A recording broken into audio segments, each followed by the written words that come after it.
Hi Radhika, ఒక కథ చెప్పుకుందామా ఈరోజు?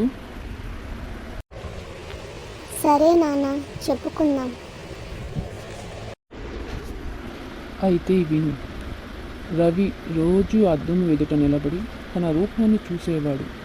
కానీ అతని మనసు మాత్రం కలవరంతో నిండిపోయింది.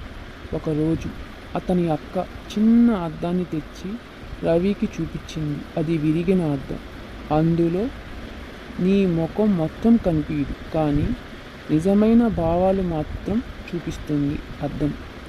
ఆ రోజు నుంచి రవి బయట ప్రపంచాన్ని కూడా చూసే ప్రయత్నం చేసేవాడు, తనలో కాకుండా తన చుట్టూ.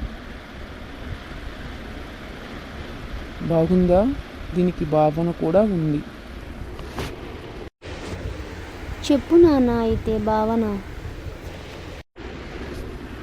మనమే కాకుండా ఇతరులను గమనించడము అందం. ఇదే దాని భావన. హాయ్ ఫ్రెండ్స్, మా కథ నచ్చితే సబ్స్క్రైబ్ చేసుకోండి, లైక్ చేయండి.